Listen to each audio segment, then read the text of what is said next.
Hello, my all dears. It's me, Sir Suresh Kumar, your biology lecturer at Government Boys Degree College, Umarkot. तो बेटा ये अपना आज second lecture है on composition of chemical composition of prokaryotic cell and eukaryotic cell. आज के second lecture में हम ये सारी चीज़ें जो है कवर करेंगे। प्रोकैरियोटिक सेल और यूकैरियोटिक सेल के बीच में क्या क्या चीज़ें हैं। बड़ा प्रोकैरियोटिक सेल जो है ये दुनिया का पहला सेल है और ये सेल पाया जाता है इन दो जानदारों में। एक बेटा जानदार है बैक्टीरिया, दूसरा है अलगी। इस अलगी का नाम है साइनोबैक्टीरिया या इसको कहा जाता है ब्लू ग्रीन अलजी। ये एक अलजी है, याद रखें, ये एक अलजी है, इसका नाम है ब्लू ग्रीन अलजी या साइनोबैक्टीरिया। ये सेल पाया जाता है इन दो जानदारों में। यूकैरियोटिक सेल सबसे advance, well develop, highly evolve cell है। ये पाया जाता है हम सब के अंदर, हम जो भी एनिमल्स हैं, कीड़े मकोड़े, परिंदे, सब के अंदर, रेप्टाइल, फिशेस, एम्फीबियन, दुनिया में जो भी प्लांट्स हैं इनके अंदर भी यूकैरियोटिक सेल है। दुनिया में जो भी फंजी है, मशरूम वगैरह, इनमें भी यूकैरियोटिक सेल है। दुनिया में जो भी अलगी है इसमें भी यूकैरियोटिक सेल है। दुनिया में बड़ा जो भी प्रोटोजोआ हैं, एमोबा, यूक्लिना, पैरामीशियम, प्लाज्मोडियम वगैरह, इनमें भी यूकैरियोटिक सेल हैं। ये यूकैरियोट्स जानदार हैं। तो देखें बेटा, ये और ये जानदार हैं, इनमें ये दो किस्म के सेल हैं। दुनिया में दो किस्म के सेल हैं, प्रोकैरियोटिक सेल, यूकैरियोटिक सेल। इसकी यहाँ पे हम बायोकेमिकल पढ़ेंगे, बायोकेमिकल कंपोजिशन। अब प्रोकैरियोटिक सेल जो है इसके अंदर आप देखें बेटा, तो इसमें जो है नंबर 1 मॉलिक्यूल है वो सेम है, जिसका नाम है वाटर, 70% है। ऐसे प्रोकैरियोटिक सेल व यूकैरियोटिक सेल में भी वाटर है, वो भी यहाँ 70% पाया जाता है। प्रोकैरियोटिक सेल में भी ये 70% पानी होता है, यूकैरियोटिक सेल के अंदर भी 70% पानी होता है, वाटर होता है। अब ये पानी प्रोकैरियोटिक सेल में बड़ा इसके साइटोप्लाज्म में है, प्रोकैरियोटिक सेल में भी साइटोप्लाज्म है और ये बना हुआ है 70% वाटर का, पानी का। बाकी इसमें कोई ऑर्गेनेल है नहीं मेम्ब्रेन बाउंडेड कि अलग से कोई पानी हो, अलग से कोई सेप हो। इसमें सारा पानी यही है साइटोप्लाज्म में बस। ऐसे ही इसके अंदर देखें आगे यूकैरियोटिक सेल में बड़ा, तो यूकैरियोटिक सेल में ये पानी मौजूद है बहुत सारी अलग अलग जगहों पे। जैसे बेटा यहाँ देखें, ये सेल मेम्ब्रेन के अंदर वाला हिस्सा है, इसका नाम है साइटोप्लाज्म। सेल मेम्ब्रेन के अंदर, न्यूक्लियर मेम्ब्रेन के बीच में इस हिस्से को कहा जाएगा साइटोप्लाज्म। इस साइटोप्लाज्म में पानी मौजूद है। ऐसे ही ये पानी माइटोकॉन्ड्रिया के अंदर पड़ा है, वहाँ पे इसका नाम सिंपल मैट्रिक्स हम कह सकते हैं। ऐसे बेटा एक क्लोरोप्लास्ट है, इसमें भी पानी होता है, इसको यहाँ पे स्ट्रोमा कहेंगे। ऐसे बेटा वैक्यूल होते हैं कुछ जानदारों में, यूकैरियोटिक में मेम्ब्रेन बाउंडेड ऑर्गेनेल है ये भी। वैक्यूल के बेटा पानी को कहा जाएगा टोनोप्लाज्म। ऐसे दूसरे जो ऑर्गेनेल है, एंडोप्लाटिकुलम, गोल्जी बॉडी, पैराक्सोसोम, गैलेक्सोसोम, इनके अंदर भी पानी होता है, वहाँ पे इसको सैप या जेल कहेंगे। तो यूकैरियोटिक सेल में पानी के अलग अलग, यूँ समझो, अलग अलग रीजन के साथ से थोड़े नाम है। बाकी आपके प्रोकैरियोटिक सेल में पानी ओनली मौजूद है इन साइटोप्लाज्म। यूकैरियोटिक सेल में पानी मौजूद है अलग अलग जगहों पे। न्यूक्लियस में भी मौजूद है पानी, उस हिस्से को न्यूक्लियोप्लाज्म कहेंगे, उसके अंदर भी पानी है, ठीक है ना। आगे देखें बेटा, ये हो गया, मगर कंपोजिशन में परसेंटेज दोनों में सेम है, मगर अक्यूरेंस में इसमें वाटर एक जगह पे, इसमें सेल में वाटर अलग अलग जगहों पे है, अलग अलग ऑर्गेनेल में भी है। अब आगे देखें, वाटर जो है इसके बाद आता है नंबर 2 पे आपके प्रोकैरियोटिक सेल में दूसरे नंबर पे मॉलिक्यूल प्रोटीन है, 15% है। यूकैरियोटिक सेल में बेटा ये प्रोटीन है थोड़ा ज़्यादा, 18% है। ऐसा क्यों, क्या रीज़न है? रीज़न बेटा इसके सामने पड़ा है, स्ट्रक्चर में ही देखें। बेटा प्रोकैरियोटिक सेल में एक ही ऑर्गेनेल है राइबोसोम, और राइबोसोम प्रोटीन का बना हुआ नहीं है, प्रोटीन बनाता है मगर ये प्रोटीन का बना हुआ भी थोड़ा सा है। राइबोसोम जो है ना, ये प्रोटीन का बना हुआ एक ही ये ऑर्गेनेल है, एक ही ऑर्गेनेल है जो प्रोटीन का बना हुआ है प्रोकैरियोटिक सेल में। बाकी इसमें कोई और ऑर्गेनेल प्रोटीन का बना हुआ नहीं है। कोई और ऑर्गेनेल है देखें, राइबोसोम के अलावा कोई ऑर्गेनेल और नहीं है। इस वजह से इसमें प्रोटीन थोड़ा कम है, कोई और ऑर्गेनेल मौजूद ही नहीं है। यूकेरियोटिक सेल में देखें राइबोसोम पड़ा है जो कि प्रोटीन का बना हुआ है, नंबर 1। और भी बहुत सारे ऑर्गेनेल हैं, माइटोकॉन्ड्रिया, गोल्गी बॉडी, पेरेक्सोसोम, लाइसोसोम, ग्लाइकोसोम, जिसकी मेम्ब्रेन है या वो खुद प्रोटीन के बने हुए हैं। इस वजह से बेटा ये बहुत सारे ऑर्गेनेल की वजह से, बहुत सारे मेम्ब्रेन्स की वजह से आपके यूकेरियोटिक सेल में यही रीज़न है कि प्रोटीन थोड़ा प्रोकैरियोटिक सेल से ज़्यादा परसेंटेज में होता है। ये बात क्लियर है।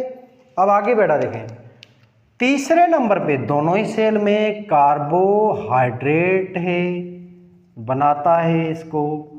कार्बोहाइड्रेट आपके प्रोकैरियोटिक सेल में 3% है और आपके यूकेरियोटिक सेल में कार्बोहाइड्रेट थोड़ा ज़्यादा है, 4% होता है, 1% ज़्यादा है। इसका भी रीज़न स्ट्रक्चर में ही आप देख लें। बड़ा कार्बोहाइड्रेट इस सेल में कम है क्योंकि इसमें ऑर्गेनेल कम है, इसमें साइटोप्लाज्म कम है, इसकी साइज़ कम है, इसमें जो सेल वाल है उसमें कार्बोहाइड्रेट कम है। ये जो सेल होते हैं यूकेरियोटिक सेल, इसमें जो सेल वाल है वो सेलुलोज, काइटिन, इन चीज़ों की बनी हुई है। यही कारण है इनकी सेल वाल शुगर की बनी हुई है, इसकी वजह से यूकेरियोटिक सेलों में कार्बोहाइड्रेट थोड़ा ज़्यादा है। दूसरा ये ऑर्गेनेल्स हैं, इनमें भी थोड़ा थोड़ा कार्बोहाइड्रेट कहीं मौजूद है। तो क्या हुआ, ये दो कारण है, इसकी वजह से इस सेल में कार्बोहाइड्रेट ज़्यादा है, इसमें थोड़ा कम है। ऐसे तीसरे के बाद चौथे नंबर पे आपका प्रोकैरियोटिक सेल भी बड़ा लिपिड का बना हुआ है, 2%। यूकेरियोटिक सेल भी लिपिड का बना हुआ है और इसमें थोड़ा लिपिड ज़्यादा है, 3% है। रीज़न सेम ही है सामने, इसमें कोई और एक्स्ट्रा मेम्ब्रेन नहीं है। इसमें एक सेल मेम्ब्रेन होती है प्रोकैरियोटिक सेल में जो कि लिपिड की बनी हुई है, बाकी खाना होता है थोड़ा सा, ड्रॉपलेट होते हैं लिपिड के।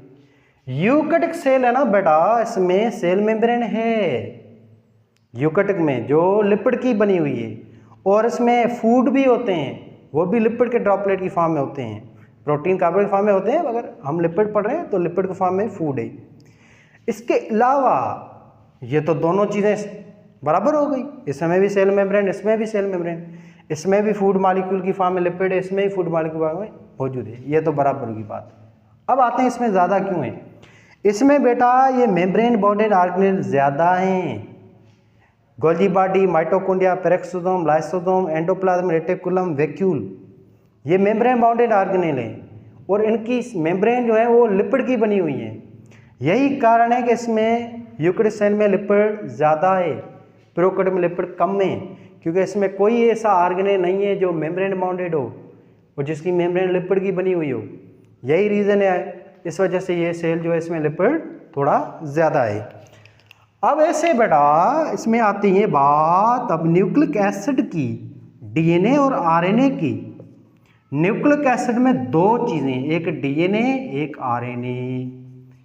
बड़ा इस सेल में डीएनए 1% है, इसमें आरएनए 6% है। ऐसे प्रोकैरियोटिक सेल के बाद यूकैरियोटिक जो सेल है उसमें न्यूक्लिक एसिड में दो चीज़ें हैं सेम, डीएनए और आरएनए। मगर यहाँ डीएनए का रेशो होता है 0.25%, यहाँ आरएनए का रेशो है 1.1% या 1.10%। इसका भी रीज़न सेम है, स्ट्रक्चर देख लें आप।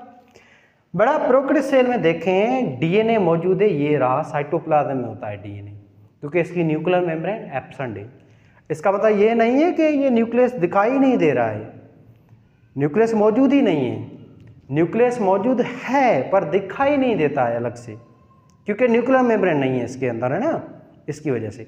न्यूक्लियस मौजूद है इस सेल में भी, इस सेल में भी, पर यहाँ पे न्यूक्लियस उस मेम्ब्रेन ना होने की वजह से मिक्स है साइटोप्लाज्म में, यहाँ पे न्यूक्लियस साइटोप्लाज्म में अलग है, अलग पार्टीशन या लेयर की वजह से, ठीक है ना। अब बेटा देखें यहाँ पे ये एक डीएनए है, याद रखें प्रोकैरियोटिक जानदार जो भी है उसमें डीएनए एक ही होता है, ये सारे एप्लाइड सेल हैं। यूकैरियोटिक सेल जो है उसमें डीएनए कम से कम 2 होंगे, जोड़ी में होंगे, और ज़्यादा से ज़्यादा 1000 होंगे हमेशा जोड़ी में, 2, 4, 6, 8, 10 ऐसे। प्रोकैरियोटिक में ये एक ही होगा, एप्लाइड है, क्लियर बात। अब देखें इसमें बेटा बाकी चीज़ें कम में है क्या, थोड़ा घना राइबोसोम में, आरएनए, डीएनए, ये 3 चीज़ों तो है। तो इसका आप जब रेशो निकालेंगे तो डीएनए का रेशो ऑटोमेटिकली ज़्यादा निकलेगा। यूकैरियोटिक सेल में देखें ना, रेशो निकालोगे तो उसमें आपको रेशो में डीएनए का रेशो आएगा, आरएनए आएगा, गोल्गी बॉडी, माइटोसोम, पेप्टिडोसोम, ग्लाइसोसोम, लाइसोसोम, बहुत सारी मेम्ब्रेन्स हैं, बहुत सारे मॉलिक्यूल हैं। इसका रेशो निकालेंगे तो इस वजह से डीएनए का रेशो थोड़ा कम आता है, यही कारण है। इसमें है ही 3-4 चीज़ें तो डीएनए का कंपेरिजन थोड़ा ज़्यादा आएगा, इसमें है ही बहुत सारी चीज़ें तो ये डीएनए कम आता है। ऐसे आरएनए देखें यूकैरियोटिक सेल में यूँ समझो नियरली 1% है आरएनए, क्योंकि बहुत सारे ऑर्गेनेल है, इसमें प्रोटीन है, लिपिड है, बहुत सारे वो ज़्यादा होते हैं ना प्रोटीन लिपिड, इस वजह से इसमें ये रेशो कम आता है। अब प्रोकैरियोटिक सेल में इतना 6% आरएनए कैसे आ गया, रीज़न इसका ये स्ट्रक्चर में पड़ा है। देखें बेटा इसके अंदर एक तो आरएनए ये पड़ा है, मैसेज उठाएगा, इसका ट्रांसफ़र आरएनए भी होते हैं जो अमीनो एसिड वगैरह ट्रांसफ़र करेंगे राइबोसोम को, ये तो पड़े हैं, इसमें भी इसमें भी। मगर इसमें देखें ऑर्गेनेल एक है राइबोसोम, राइबोसोम आरएनए का बना हुआ है, इसमें ऑर्गेनेल है ही एक राइबोसोम, वो राइबोसोम आरएनए का बना हुआ है, इस वजह से आरएनए का परसेंटेज ज़्यादा आएगा, दूसरा कोई ऑर्गेनेल है नहीं, यही कारण है कि आरएनए का रेशो यहाँ पे ज़्यादा दिखाई देता है 6%। इसमें राइबोसोम है मगर राइबोसोम के कंपेयर में दूसरे ऑर्गेनेल का वजन, बॉडी, वॉल्यूम, वेट वो ज़्यादा है, वो दूसरे ऑर्गेनेल है ना वो लिपिड और प्रोटीन के बने हुए हैं। राइबोसोम इस सेल का भी है आरएनए और प्रोटीन का बना हुआ, मगर कंपेयर करेंगे तो इसमें आरएनए का रेशो ऐसे दूसरे ऑर्गेनल कंपेयर में बहुत कम है, इस वजह से ना बेटा यहाँ पे आरएनए का रेशो कम निकलता है और यहाँ पे ज़्यादा है, ठीक है। तो ये था इसका कंपैरिजन, और इसके अंदर ये फला फला मॉलिक्यूल इतने इतने परसेंटेज में है, ये आपको याद करने हैं सारे बेटा। अब इसमें से देखें बराबर जो मॉलिक्यूल है दोनों सेलों में वो याद रखें वाटर है, क्वेश्चन आ जाए तो कौन सा वो मॉलिक्यूल है जो दोनों सेलों में इक्वल है, वो वाटर है। फिर प्रोटीन, कार्बोहाइड्रेट, लिपिड, ये 3 मॉलिक्यूल प्रोकैरियोटिक सेल में कम हैं, यूकैरियोटिक सेल में ये 3 ज़्यादा हैं, रीज़न आपको पता है। न्यूक्लिक एसिड प्रोकैरियोटिक सेल में ज़्यादा है, यहाँ पे प्रोकैरियोटिक सेल बाजी ले जा रहा है। न्यूक्लिक एसिड यूकैरियोटिक सेल में कम है, 1.35% है, और वहाँ पे 7% है, तो न्यूक्लिक एसिड के हिसाब से प्रोकैरियोटिक बाजी मार गया है, यूकैरियोटिक सेल थोड़ा कम है उसमें। बाकी ये 3 मॉलिक्यूलों में यूकैरियोटिक सेल में ज़्यादा है, यहाँ पे यूकैरियोटिक सेल की बाजी है, बाकी वाटर दोनों में इक्वल हैं।